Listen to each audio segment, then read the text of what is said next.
A Slack Story by James Sherrett. How Slack Built Its Culture, Part 1.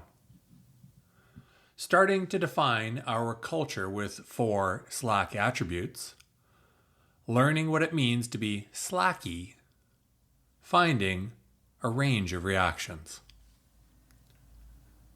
Stewart started to be a stranger to those of us at Slack in Vancouver. Oh, he was still the same micromanaging and humane maniac. He just started spending more weeks in SF than in Vancouver. Slack was growing very quickly. How could we bring on the right people, get them started the right way, and set them up for success with a mix of the lessons we'd already learned and ways we aspired to work together? Yes, those were the key questions. The first attempt to answer what it means to be a good member of the Slack team was the creation of our attributes. It was meant to answer the consistent question, how should I show up for me and my teammates to be successful?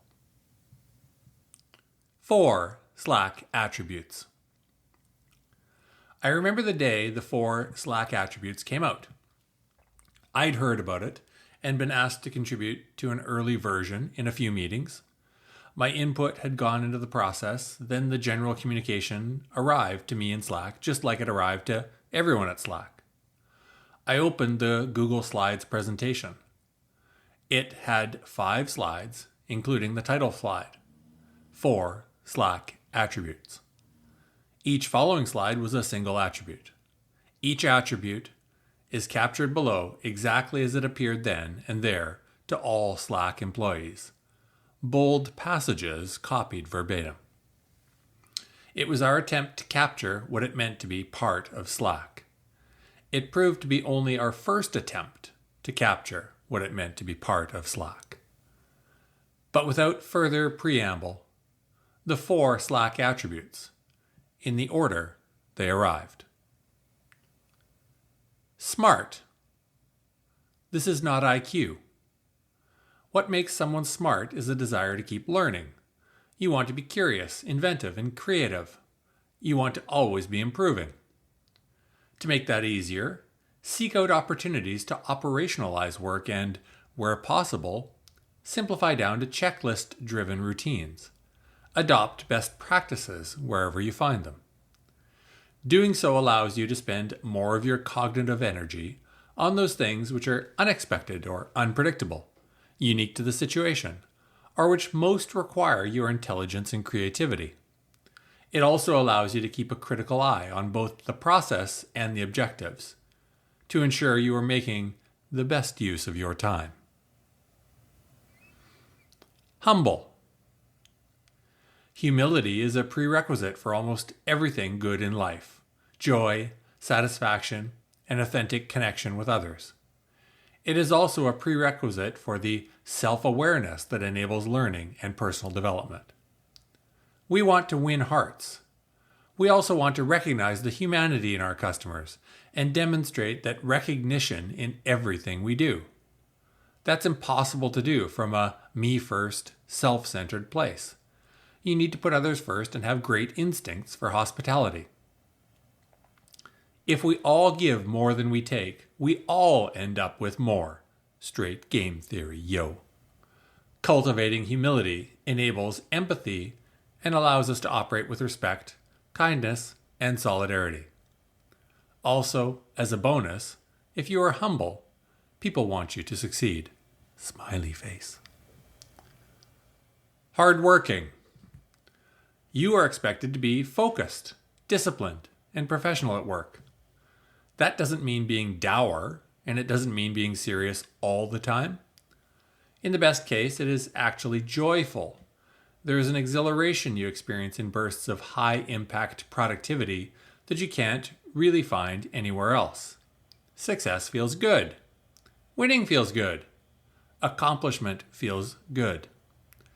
Be competitive, determined, resourceful, resilient, and gritty. Take this job as an opportunity to do the best work of your life. Play with your whole heart. Feel the urgency of the opportunities before us, and remember, every day counts. We were lucky enough to get this 1 in a million shot. Live up to it. Collaborative. In the best case, the output of a team far exceeds the sum of all the individual team members' strengths. On the highest functioning teams, people multiply each other's strengths. The worst teams, in contrast, drag themselves down to the level of each other's biggest weaknesses. You know what kind of team you want to play on. Being collaborative doesn't mean being deferential or submissive. It means demonstrating leadership wherever you can. Everyone is responsible for the health of the team, clearing up problems as they arise, maintaining high levels of trust, driving alignment, and ensuring that communication is clear and direct is part of your job. The difference in outcomes over the next decade will be determined by how well we work together. The success of your team is essential to your personal success. So be the change you want to see in the world. Being slacky. So those are them, the 4 Slack attributes we wanted each person to strive towards. What do you think? Seriously, if you're trying to learn from Slack's story, take a moment here and jot down your reactions to the 4 Slack attributes. The words to come can wait. Here's a photo of Slacky colors.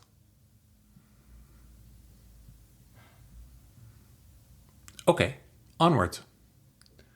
When the attributes presentation came out, I'm sure an all-hands meeting happened quickly thereafter to accompany it. Likely even the same day. In reading the 4 Slack attributes, I remember I did a lot of nodding.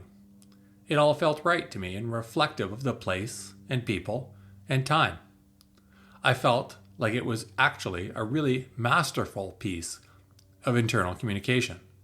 A really hard job to get right. Also, one of those kinds of thankless jobs that no one really notices if it goes well, and no one would notice anything but if it had gone poorly. The 4 Slack attributes was our first attempt to write down and standardize what it meant to work at Slack. A bit self-consciously at first, people started to talk about something being slacky or not. Some navel-gazing had begun. What folks meant by slacky seemed to be that either something aligned and agreed with the attributes, or not. A lot of interpretation and inferring happened.